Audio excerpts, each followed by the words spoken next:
Big boss season 12ರಲ್ಲಿ ತಮ್ಮ ವ್ಯಕ್ತಿತ್ವದ ಮೂಲಕ ಕನ್ನಡ ಕಿರುತೆರೆ ವೀಕ್ಷಕರನ್ನ ಎಂಟರ್ಟೈನ್ ಮಾಡಿ ಅದಕ್ಕಿಂತ ಮುಂಚೆ ತಮ್ಮ ಪಾತ್ರಗಳ ಮೂಲಕನೇ ಕನ್ನಡ ಸಿನಿ ಪ್ರೇಕ್ಷಕರನ್ನ ಎಂಟರ್ಟೈನ್ ಮಾಡ್ತಾ ಇದ್ದಂತಹ ನಮ್ಮ ನಿಮ್ಮೆಲ್ಲರ ಪ್ರೀತಿಯ ಕಾಕ್ರೋಚ್ ಸುದ್ದಿ ಅವರು ಇವತ್ತು ನಮ್ಮ ಸುಮನ್ ಟಿವಿ ಕನ್ನಡ ಕ್ಯಾಮ್ರಾ ಕಣ್ಣಿಗೆ ಸಿಕ್ಕಿಬಿದ್ದಿದ್ದಾರೆ.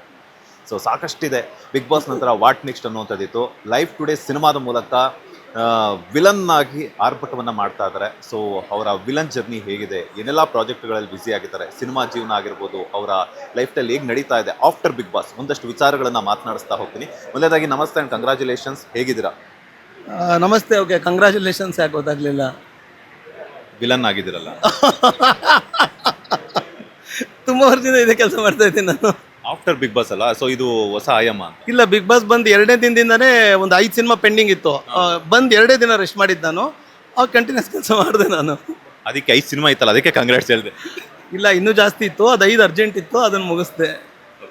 ಬಿಗ್ ಬಾಸ್ ನಂತರ ಏನೆಲ್ಲ ನಡೀತಾ ಇದೆ ಈಗ ಲೈಫ್ ಟುಡೇ? ಸೊ ಯಾವ ಪಾತ್ರವನ್ನ ಮಾಡಿದಿರಾ? ಅಂದ್ರೆ ವಿಲನ್ ಅಂತ ಗೊತ್ತಾಯ್ತು. ವಿಲನ್ ನಲ್ಲಿ ಯಾವ ಕ್ಯಾರೆಕ್ಟರ್ ಮಾಡಿದಿರಾ, ಹೇಗಿದೆ, ಹೆಂಗೆ, ಯಾವ ತರ ಎಲ್ಲ ಹೊಡಿಬಡಿ ದೃಶ್ಯಗಳಿದೆ ಅಂತ? ಅಂದ್ರೆ ಈ ಬಿಗ್ ಬಾಸ್ ನಂತರ ಅಥವಾ ಬಿಗ್ ಬಾಸ್ ಮುಂಚೆ ಅಂತದ್ದು ಏನೂ ಇಲ್ಲ ನನಗೆ. ಗೊತ್ತಿಲ್ಲ ಬೇರೆಯವ್ರಿಗೆ, ಹೆಂಗೆ ಗೊತ್ತಿಲ್ಲ. ನಾನು ಆಂಕರ್ದ ಹಂಗೆ ಹೇಳ್ತಿಲ್ಲ, ಅಂಥದ್ದೇನಿಲ್ಲ. ನನಗೆ ಬಿಗ್ ಬಾಸು ಒಂದಷ್ಟು ಸಿನಿಮಾಗಳು ಹೆಂಗೋ ಅದೇ ಥರದ್ದು ಒಂದು ಪ್ರಾಜೆಕ್ಟು ಕೆಲಸ ಮಾಡಿದೆ. ಅಲ್ಲೊಂದು 50 ದಿನ ಕೆಲಸ ಮಾಡಿದೆ. ಅದಕ್ಕೆ ಮುಂಚೆನೂ ಕೆಲಸ ಮಾಡ್ಕೊಂಡ್ಬಂದಿದ್ದೆ. ಮುಂಚೆನೂ ಅದೇ ಕೆಲಸ ಮಾಡ್ತಿದ್ದೀನಿ, ಈಗಲೂ ಅದೇ ಕೆಲಸ ಮಾಡ್ತೀನಿ. ನನಗೆ ಈ ನಂತರ ಮತ್ತು ಮುಂಚೆ ಅದು ಏನಿಲ್ಲ, ಕೆಲಸ ಮಾಡ್ಕೊಂಡು ಮಾಡ್ತಿದ್ದೀನಿ. ಲೈಫ್ ಟುಡೇ ನಾನು ಬಿಗ್ ಬಾಸ್ಗೆ ಹೋಗಿ ಮುಂಚೆಯಿಂದನೇ ಮುಗಿಸಿ ಡಬ್ಬಿಂಗ್ ಮುಗಿಸಿ ಹೋಗಿದ್ದೆ ನಾನು. ಈಗ ಬಂದಮೇಲೆ ಪ್ರಮೋಷನ್ ಕೆಲಸ ಮಾಡ್ತಿದ್ದೀನಿ. ಒಂದು ವಿಲನ್ ಪಾತ್ರ ಚೆನ್ನಾಗಿದೆ, ಕೆಲಸ ಮಾಡಿದ್ದೀನಿ. ಈಗ ಬಿಗ್ ಬಾಸ್ ಗಿಂತ ಮುಂಚೆನೂ ಅದೇ ಕೆಲಸಗಳನ್ನ ಮಾಡ್ತಾ ಇದ್ರಿ, ನಂತರನೂ ಅದೇ ಕೆಲಸಗಳನ್ನ ಮಾಡ್ತಾ ಇದ್ರಿ ಅಂತ ಹೇಳಿದ್ರಿ. ಸೊ ಬಿಗ್ ಬಾಸ್ ಏನಾದರೂ ನಿಮ್ಮ ಲೈಫಲ್ಲಿ ಟರ್ನಿಂಗ್ ಪಾಯಿಂಟ್ ಅನ್ನೋದು ಏನಾದ್ರು ಕೊಡ್ತಾ ಅಂತ?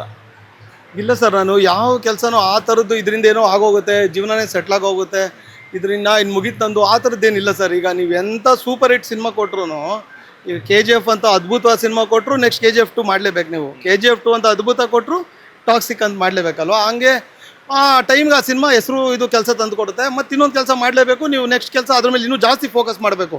ನಿಮ್ಗಿನ್ನೂ ಜವಾಬ್ದಾರಿ ಜಾಸ್ತಿ ಆಗುತ್ತೆ. ನೀವು ಮುಂಚೆ ನಡೀತಿರ್ತೀರಿ, ಆಮೇಲೆ ಓಡೋಕ್ಕೆ ಶುರು ಮಾಡ್ದಂಗೆ ಆಗುತ್ತೆ. ಈ ನಡೆಯುವಾಗ ಬಿದ್ದರೆ ಓಕೆ, ಓಡುವಾಗ ಬಿದ್ದರೆ ತುಂಬ ಜಾಸ್ತಿ ಏಟ್ ಆಗುತ್ತೆ. ಹಂಗಾಗಿ ಆ ಜವಾಬ್ದಾರಿ ಜಾಸ್ತಿ ಇರುತ್ತೆ. ಆ ಥರ ಏನಿಲ್ಲ ಸರ್. ಒಂದು ಕೆಲಸ ನೀಟಾಗಿ ಮುಗಿಸಿ ಚೆನ್ನಾಗಿ ಮಾಡಿದೆ ಸುದ್ದಿ ಅಂದರೆ ಇನ್ನೊಂದು ಕೆಲಸ ಬರೋದು, ಇನ್ನೊಂದು ಕೆಲಸ ಮಾಡ್ಕೊಂಡು ಹೋಗ್ತೀನಿ ನಾನು. ಓಕೆ ಸರ್, ಎಷ್ಟು ಪ್ರಾಜೆಕ್ಟ್ಗಳಲ್ಲಿ ಬ್ಯುಸಿ ಆಗಿರೋ? ಬಿಕಾಸ್ ಯಾಕೆಂತಂದ್ರೆ ನೀವು ಕಾಮನ್ ಆಗೇನೆ ಸಾಲು ಸಿನಿಮಾಗಳಲ್ಲಿ ಬ್ಯುಸಿ ಆಗಿರುವಂಥ ನಟ. ಈಗ ಎಷ್ಟು ಪ್ರಾಜೆಕ್ಟ್ ಇದೆ, ಯಾವ ಥರ ಡಿಫ್ರೆಂಟ್ ಅಂದರೆ ಈಗ ಒಂದೊಂದು ಪಾತ್ರದಲ್ಲೂ ಕೂಡ ಡಿಫ್ರೆಂಟ್ ಪಾತ್ರವನ್ನು ಮಾಡ್ತೀರಾ, ಅಂದರೆ ಕ್ಯಾರೆಕ್ಟರೈಸೇಷನ್ ಬೇರೆ ಬೇರೆ ಥರ ಇರುವಂತಹ ಪಾತ್ರಗಳನ್ನೇ ಆಯ್ಕೆ ಮಾಡ್ಕೊಳ್ತೀರಾ. ಸೊ ವಿಭಿನ್ನವಾಗಿ ಏನಾದ್ರೂ ನಿಮ್ಮ ಅಭಿಮಾನಿಗಳಿಗೆ ಕೊಡುವಂತಹ ಪ್ರಯತ್ನ ನಡೀತಿದ್ಯಾ ಅಂತ? ಸರ್ ಇಲ್ಲ, ಅಂದರೆ ಪಾತ್ರ ಆಯ್ಕೆ ಮಾಡ್ಕೊಳ್ಳೋದು ಅಂತ ಅಲ್ಲ ಸರ್. ಅಂದರೆ ಆಯ್ಕೆ ಮಾಡ್ಕೊಳ್ಳೋ ದೊಡ್ಡ ಇದರಿಂದ ಬಂದವನಲ್ಲ ನಾನು. ಯಾವ ಕೆಲಸ ಸಿಕ್ಕಿದ್ರು ಕಣ್ಣು ಕೂತ್ಕೊಂಡು ಮಾಡ್ತೀನಿ. ಆಮೇಲೆ ಅದು ಡೈರೆಕ್ಟ್ ಬರೆಯೋದ್ರ ಮೇಲೆ ಹೋಗುತ್ತೆ sir.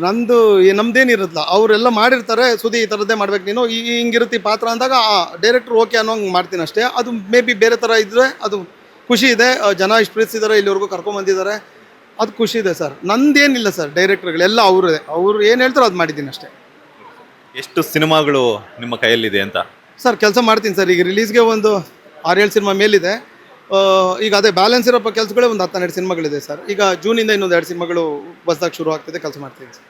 Yes sir, back to back ಸಿನಿಮಾಗಳಂತೂ ಬ್ಯುಸಿ ಆಗಿದ್ದಾರೆ. ಆದರೆ ಇತ್ತೀಚೆಗೆ ಕಾಕ್ರೋಚ್ ಸುಧೀರ್ ಅವರು ಎಲ್ಲೂ ಕಾಣಿಸ್ಕೊಳ್ತಾ ಇಲ್ಲ. ಕಾಕ್ರೋಚ್ ಪಾರ್ಟಿ ಅನ್ನೋದು ಏನಾದರೂ ಲಾಂಚ್ ಮಾಡಿ ಹಿಂದೆ ಏನಾದರೂ ಕೆಲಸ ಮಾಡ್ತಾ ಇದ್ದೀರಾ ಅಂತ?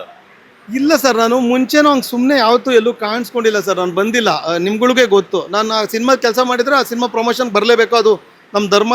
ಕೆಲಸ ಮಾಡಿರ್ತೀವಿ, ಅವ್ರ ಜೊತೆ ಕಳೆದಿರ್ತೀವಿ, ನಮ್ಮನ್ನು ಸಾಕಿರ್ತಾರೆ, ನೋಡ್ಕೊಂಡಿರ್ತಾರೆ. ಹಂಗಾಗಿ ಪ್ರಮೋಷನ್ ಟೈಮಲ್ಲಿ ನಾವು ಅದನ್ನು ಆ ಋಣ ಆ ಥರದ್ದು ಅದೊಂದು ತೀರಿಸ್ಬೇಕು ಅಥವಾ ಅದು ಮಾಡ್ಬೇಕು ನಾವು. ಅದಕ್ಕೆ ಬರ್ತೀನಿ ಅಷ್ಟೇ. ಅದು ಬಿಟ್ಟು ನಾನು ಈ ಸುಮ್ಮನೆ ನಿಂತ್ಕೋ, ಸುಮ್ಮನೆ ಮಾತಾಡು, ಏನು ಪ್ರಯೋಜನ ಇಲ್ಲ ಸರ್. ಅದು ನನಗೇನೋ ಹಂಗೆ ಅನಿಸುತ್ತೆ. ನಾನು ಯಾವಾಗಲೇ ನಿಮಗೆಲ್ಲ ಸಿಕ್ಕಿದ್ರು ಕೆಲಸದ ಮೂಲಕನೇ ಸಿಕ್ಕಿರೋದು. ಸುಮ್ಮನೆ ಸಿಕ್ಕಿದ್ದೀನಿ ಬನ್ನಿ ಅಂತ ಯಾವುದೂ ಕೆಲಸ ಮಾಡಿಲ್ಲ ನಾನು. ಈಗ ಕಾಕ್ರೋಚ್ ಪಾರ್ಟಿ ಅಂತ ಹೇಳ್ಬಿಟ್ಟು ಸೋಷಿಯಲ್ ಮೀಡಿಯಾದಲ್ಲಿ ಸಿಕ್ಕಾಪಟ್ಟೆ ವೈರಲ್ ಆಗ್ತಾ ಇದೆ. ಸೊ ಅದನ್ನ ನೋಡ್ಬಿಟ್ಟು ನಿಮ್ಗೆ ಏನಾದರೂ ಒಂದಷ್ಟು ಕರೆಗಳು ಬಂದಿರುತ್ತೆ. ಸೊ ಏನಾದರೂ ಯಾವ ಥರ ಕರೆಗಳು ಬಂದಿದೆ ಅಂತ ಒಂದಷ್ಟು ಎಕ್ಸ್ಪೀರಿಯನ್ಸ್ನ ಶೇರ್ ಮಾಡ್ಬೋದಾ ಅಂತ? ಇಲ್ಲ ಸರ್, ಅಂದರೆ ಅದೇ ಈಗ ನಾನು ಅದನ್ನೇ ಹೇಳಿದೆ. ನಾನು ಹೇಳಿದ್ನಲ್ಲ, ನನಗೆ 12 ಮ್ಯಾಥಮೆಟಿಕ್ಸೇ ಬರಲ್ಲ, ಇನ್ನು ಪಾಲಿಟಿಕ್ಸ್ ಎಲ್ಲ ಎಲ್ಲಿ ಸರ್, ಅದೆಲ್ಲ ದೂರದ್ದು. ಇಲ್ಲ ಸರ್, ನನಗೂ ಅದಕ್ಕೆ ಸಂಬಂಧ ಇಲ್ಲ. ನಾನು ಅವಾಗಲೇ ಅದೇ ಹೇಳಿದ್ನಲ್ಲ ನಿಮಗೆ. ಈಗ ನನ್ನ ಹೆಸರು ಕೃಷ್ಣಮೂರ್ತಿ ಅಂದರೆ ಗೋಕುಲಾಷ್ಟಮಿ ಹಬ್ಬ ನಂದ ಅಲ್ವಾ. ಹಂಗೆ ನನ್ನ ಕಾಕ್ರೋಚ್ ಸುದ್ದಿ ನಂದೇನೋ ಸಿನಿಮಾಲ್ ಬಂದಿರೋದು, ಅದಕ್ಕೂ ನನಗೂ ಸಂಬಂಧ ಇಲ್ಲ ಸರ್. ನನಗೂ ಅದು ಕರೆಕ್ಟಾಗಿ ಗೊತ್ತೇ ಇಲ್ಲ. ಅಲ್ಲ, ಈ ಥರ ಕಾಕ್ರೋಚ್ ಪಾರ್ಟಿ ಬರ್ತಾ ಇದೆ ಅಂತಂದಾಗ ನಿಮ್ಮ ಫ್ಯಾನ್ಸ್ ಆಗಿರ್ಬೋದು ಅಥವಾ ನಿಮ್ಮ ಫ್ಯಾಮಿಲಿ ಮೆಂಬರ್ಸ್, ಫ್ರೆಂಡ್ ಸರ್ಕಲ್ಲೇ ಕೇಳ್ತಾರೆ ಸುಮ್ಮನೆ ಕ್ಯಾಶುವಲ್ ಆಗಿ, ಅಂತ ಟೈಮಲ್ಲಿ ಏನೆಲ್ಲ ಮಾತಾಡ್ಕೊಳ್ತಿದ್ರು ಅಂತ? ಇಲ್ಲ ಸರ್, ನನ್ಗೆ ಆ ಥರ ಯಾರು ಕೇಳಲಿಲ್ಲ, ನಿಜ ಹೇಳ್ತೀನಿ. ಸುಮ್ಮನೆ ನಿಮ್ಮ ಮುಂದೆ ಏನೋ ಸುಳ್ಳು ಹೇಳಕ್ಕೆ ಹಂಗೇನು ಕೇಳಲಿಲ್ಲ. ಎಲ್ಲರಿಗೂ ಗೊತ್ತಿದೆ, ಎಲ್ಲರೂ ಎಜುಕೇಟೆಡ್ಗಳೇ ಅಲ್ವಾ. ಈ ಸುದಿಗೂ ಅಥವಾ ಈ ಕಾಕ್ರೋಚ್ಗೂ ಕಾಕ್ರೋಚ್ಗೂ ಸಂಬಂಧ ಇಲ್ಲ ಅನ್ನೋದು ಎಲ್ಲರಿಗೂ ಗೊತ್ತಿದೆ ಅನ್ಸುತ್ತೆ. ನಿಮ್ಮ ಹೆಸರಲ್ಲಿ ಒಂದು ಪಾರ್ಟಿ ಬರ್ತಿದೆ ಅಂತ ಒಂದಿಬ್ರು ಮೂವರು ಹೇಳಿದ್ರು ಏನೋ ಸುದ್ದಿ ಇದು ನಿನ್ನ ಹೆಸರಲ್ಲಿ ಅಂತ. ಅದು ಬಿಟ್ಟರೆ ಇನ್ನೆಲ್ಲರಿಗೂ ಗೊತ್ತಿದೆ ಅಲ್ಲ, ಇವ್ರಿಗೂ ಅವ್ರಿಗೂ ಸಂಬಂಧನೇ ಇಲ್ಲ ಅಂತ. ರೀಸೆಂಟ್ ಆಗಿ ನಾವು ತಮಿಳುನಾಡಿನಲ್ಲಿ ಒಂದಷ್ಟು ರಾಜಕೀಯ ವಲಯಗಳನ್ನ ನಾವು ನೋಡಿದ್ವಿ. ಕರ್ನಾಟಕದಲ್ಲೂ ಈಗ ಸಿಎಂ ಬದಲಾವಣೆ, ಏನ್ ಹೇಳ್ತೀರಾ? ದೇವರಣೆಗೂ ನನಗೆ ಸಿನಿಮಾ ಬಗ್ಗೆ ಏನಾದರೂ ಕೇಳಿ ಗೊತ್ತು. ಇಷ್ಟು ದೊಡ್ಡ ದೊಡ್ಡ ವಿಚಾರಕ್ಕೆಲ್ಲ ನಾನು ತುಂಬ ಚಿಕ್ಕವನು, ನಾನು ಈ ಆಟಕ್ಕೆ ಇಲ್ಲ, ನಂಗೆ ಅಷ್ಟು ಗೊತ್ತಿಲ್ಲದಿರೋದು ಮಾತಾಡಲ್ಲ ನಾನು. ಆ ವಿಚಾರಗಳೇ ಗೊತ್ತಿಲ್ಲ ನನಗೆ. ನೀವು ಹಾಗೇನೆ ಕಾವ್ಯಶೈವ ಅವರು ಒಂದೇ ಒಂದು ಸೀಸನ್ ಅಲ್ಲಿ ಇದ್ದಂಥವ್ರು. ಸೊ ರೀಸೆಂಟ್ ಆಗಿ ಯಾಕಂತಂದ್ರೆ ಬಿಗ್ ಬಾಸ್ ಅಂದಮೇಲೆ ನೇಮ್ ತಂದುಕೊಡುತ್ತೆ, ಫೇಮ್ ತಂದುಕೊಡುತ್ತೆ, ಹಾಗೇನೆ ಎಲ್ಲ ಒಂದು ಈವೆಂಟ್ಗಳಿಗೂ ಇನ್ವೈಟ್ ಮಾಡ್ತಾ ಇರ್ತಾರೆ. ಅಂತ ಒಂದು ಸಂದರ್ಭದಲ್ಲಿ ಏನಾಗುತ್ತೆ ಅಂತಂದ್ರೆ ಅಭಿಮಾನಿಗಳ ವರ್ತನೆ ಆಗಿರ್ಬೋದು ಅಥವಾ ಈವೆಂಟ್ ಆರ್ಗನೈಸರ್ಸ್ ಆಗಿರ್ಬೋದು. ಸೊ ಒಂದು ಕಾರ್ಯಕ್ರಮಕ್ಕೆ ಅಂತ ಹೋಗಿರ್ತಾರೆ, ಅಲ್ಲಿ ಅಭಿಮಾನಿಗಳೊಟ್ಟಿಗೆ ಮಾತನಾಡುವಂತಹ ಸಂದರ್ಭವನ್ನ ಅವರು ಈವೆಂಟ್ ಆರ್ಗನೈಸ್ ಮಾಡಿರುವಂಥವ್ರು ಕೊಟ್ಟಿರೋದಿಲ್ಲ. ಮೈಕಲ್ನ ಕೈಲದಂತಹ ಮೈಕನ್ನೇ ಕಸಿದ್ಕೊಳ್ತಾರೆ. ಇಂಥ ಒಂದು ಸಂದರ್ಭ ಎದುರಾಗಿ ಕಾವ್ಯ ಅವರಿಗೆ ಒಂದು ಅವಮಾನ ಆಗಿದೆ ಅನ್ನೋದು ಅವರ ಅಭಿಮಾನಿಗಳೆಲ್ಲರೂ ಕೂಡ ಒಂದು ಧ್ವನಿ ಎತ್ತಿದ್ದಾರೆ. ಏನು ಹೇಳ್ತೀರಾ ಇಂಥ ಒಂದು ಸಂದರ್ಭ? ಯಾಕಂತಂದ್ರೆ ನೀವು ಕೂಡ ನೂರಾರು ಸಿನಿಮಾಗಳು ಮಾಡಿದಿರಾ, ಯಾವುದೋ ಒಂದು ಈವೆಂಟ್ಗೆ ಹೋಗ್ತಾ ಇರ್ತಾರೆ, ಅಭಿಮಾನಿಗಳು ಮುಗಿ ಬೀಳ್ತಾರೆ, ಅಲ್ಲಿ ಈವೆಂಟ್ ಆರ್ಗನೈಸರ್ಸ್ ಕಂಟ್ರೋಲ್ ಮಾಡೋಕ್ಕಾಗಲ್ಲ. ಈ ಒಂದು ಸಿಚುವೇಶನ್ ಬಗ್ಗೆ ಏನು ಅನ್ಸುತ್ತೆ ಆಸ್ ಎ ನಟರಾಗಿ ಅಥವಾ ಬಿಗ್ ಬಾಸ್ ಕಂಟೆಸ್ಟೆಂಟ್ ಆಗಿ? ಇಲ್ಲ, ಅಂದರೆ ನನಗೆ ಕಾವ್ಯ ಅವ್ರಿಗಾದಂಥ ಕಷ್ಟಗಳಾಗಲ್ಲ. ಯಾಕಂದರೆ ನಾನು ಬೆಳೆದಿದ್ದೆ ಬೇರೆ ಥರ ಏರಿಯಾದಲ್ಲಿ, ನಾನು ಹುಟ್ಟಿದ್ದು ಬೆಳೆದಿದ್ದು ಎಲ್ಲ ಬೇರೆ ಥರ. ಸೊ ಆಮೇಲೆ ನಾನು ಗಂಡು ಹುಡುಗ ಅಲ್ಲ, ನಾನು ಹೆಣ್ಣು ಹುಡುಗಿ ಆದರೆ ಒಂದು ಸ್ವಲ್ಪ ಆ ಥರದ ಸಂಕೋಚ ಅಥವಾ ಆ ಥರದ್ದೇನೋ ಮುಜುಗರ ಆಗ್ಬೋದು. ನನಗೆ ಆ ಥರದ್ದೇನಿಲ್ಲ, ನಾನು ಸಿಕ್ಕಾಪಟ್ಟೆ ಪ್ರೀತಿಸ್ತೀನಿ ಎಲ್ಲರೂ. ನಾನೇನು ನನಗೆ ಸೆಕ್ಯೂರಿಟಿ ಕೊಡಿ, ನಂಗೆ ಬಾಡಿ ಗಾರ್ಡ್ ಕೊಡಿ ಅಂತೆಲ್ಲ ಯಾವತ್ತೂ ಕೇಳೂ ಇಲ್ಲ. ಅಕಸ್ಮಾತ್ ನನಗೆ ಹೋದಾಗ ನಾನು ಕಂಫರ್ಟೇಬಲ್ ಎಲ್ಲ ಥರದವರು ಹ್ಯಾಂಡಲ್ ಮಾಡಿದ್ದೀನಿ ನಾನು. ಯಾಕೆ ನಾನು ಬೆಳೆದಿದ್ದೆ ಆ ಥರದ್ದು ಒಂದು ಏರಿಯಾದಲ್ಲಿ. ಬಹುಶಃ ನನಗೇನು ಆ ಥರದ್ದು ಕಷ್ಟ ಅನಿಸಲ್ಲ, ಯಾವತ್ತೂ ಯಾರೂ ಕಷ್ಟ ಅನಿಸೇ ಇಲ್ಲ ಇವತ್ತವರೆಗೂ. ಎಲ್ಲರೂ ಪ್ರೀತಿಯಿಂದ ಮಾತಾಡಿದ್ದಾರೆ, ನಾನು ಪ್ರೀತಿಯಿಂದ ಮಾತಾಡಿದ್ದೀನಿ. ಆಮೇಲೆ ನಂಗೆ ಎಲ್ಲ ಥರದ ವರ್ಗದವರು ಗೊತ್ತು, ನಾನು ಬೆಳೆದಿದ್ದೇ ಬೇರೆ ಥರ ವರ್ಗದ ಜನ ಜೊತೆ. ಸೊ ನನಗೆ ಗೊತ್ತಿದೆ, ನನಗೆ ಅದನ್ನು ತುಂಬ ನೀಟಾಗಿ ಹ್ಯಾಂಡಲ್ ಮಾಡೋಕ್ಕೆ ಬರುತ್ತೆ. ನಾನು ಸಖತ್ತಾಗಿ ಹ್ಯಾಂಡಲ್ ಮಾಡ್ತೀನಿ. ಅಲ್ಲಿ ಆ ಒಂದು ಅವಮಾನ ಆಗಿರುವಂತಂದ್ರೆ ಇವಾಗ ಅಭಿಮಾನಿಗಳೊಟ್ಟಿಗೆ ಮಾತಾಡ್ತಿರುವಂಥ ಸಂದರ್ಭದಲ್ಲಿ ಮೈಕ್ ಕಸಿದ್ಕೊಳ್ದಾಗ ಏನಾಗುತ್ತೆ ಅಂತ ಹೇಳ್ಬಿಟ್ಟು, ಬಿಕಾಸ್ ಒಂದು ಹೆಣ್ಮಗಳು ಅಭಿಮಾನಿಗಳೊಟ್ಟಿಗೆ 1-to-1 ಕಾನ್ವರ್ಸೇಷನ್ ಇರುತ್ತೆ, ಏನೋ ಒಂದು ಹೇಳಕ್ ಬಂದಿರ್ತಾರೆ. ಈಗ ನಿಮ್ಮ ಫ್ಯಾನ್ಸ್ ನಿಮಗೆ ಒಂದು ಗಿಫ್ಟನ್ನು ತಂದಿರ್ತಾರೆ, ಅದು ಇಸ್ಕೊಳಕ್ಕಾಗಿರೋ ಅಂತ ಒಂದು ಸಂದರ್ಭದಲ್ಲಿ ಈಗ ಅದೇ ನಾನು ಹಿಂಗೆ ಮಾತಾಡ್ತಿರುವಾಗ ಹಿಂಗೆ ನೀವು ಮೈಕ್ ಕಸ್ಕೊತೀರಾ, ನಾನು ಮತ್ತೆ ಹಿಂಗೆ ಕಸ್ಕೊಂಡು ಮಾತಾಡ್ತೀನಿ ಅಷ್ಟೇ. ಕೊಡೋಣ, ಮಾತಾಡಬೇಕು, ಮಾತಾಡ್ತೀನಿ ಅಂತೀನಿ ನಂದು ಹಂಗೆ ಅವ್ರದ್ದು ಗೊತ್ತಿಲ್ಲ. ಅಲ್ಲ, ಒಂದು ಹೆಣ್ಮಗಳಿಗೆ ಅಂತ ಒಂದು ಸಂದರ್ಭ ಆಗುತ್ತಲ್ಲ, ಅದಕ್ಕೆ ಅದೇ ನನ್ಗೆ ಗೊತ್ತಿಲ್ಲ, ನಾನು ಗಂಡು ಹುಡುಗ, ನನ್ಗೆ ಗೊತ್ತು. ಹಿಂಗೆ ಇಸ್ಕೊಂಡು ಯಾಕಣ ಕೊಡೋ ಒಂದು ನಿಮಿಷ, ಯಾಕೆ ಗುರುವೆ ಇರು ಗುರುವೆ ಅಂತ ಮಾತಾಡ್ತೀನಿ. ನಂದು ಅಷ್ಟು ಗೊತ್ತು ನನಗೆ, ಅಲ್ಲಿದ್ದು ಏನು ನಡೀತು ನಂಗೆ ಅದು ಗೊತ್ತಿಲ್ಲ, ಈ ವಿಚಾರ ಗೊತ್ತಿಲ್ಲ ನನಗೆ. ನನ್ಗೆ ಹಂಗೆ ಆಗಿರೋ ನಾನು ಹಿಂಗೆ ಇಸ್ಕೊತಿದ್ದೆ, ಕೊಡಿ ಗುರು ಯಾಕೆ ಮಾತಾಡ್ತೀನಿ. ಮತ್ತೆ ಯಾವಾಗ ಹೊಸ ಸುದ್ದಿ ಕೊಡ್ತೀರಾ ಕನ್ನಡ ಸಿನಿ ಪ್ರೇಕ್ಷಕರಿಗಾಗಿರ್ಬೋದು ನಿಮ್ಮ ಅಭಿಮಾನಿಗಳಿಗಾಗಿರ್ಬೋದು ಸಿನಿಮಾ ಮೂಲಕ?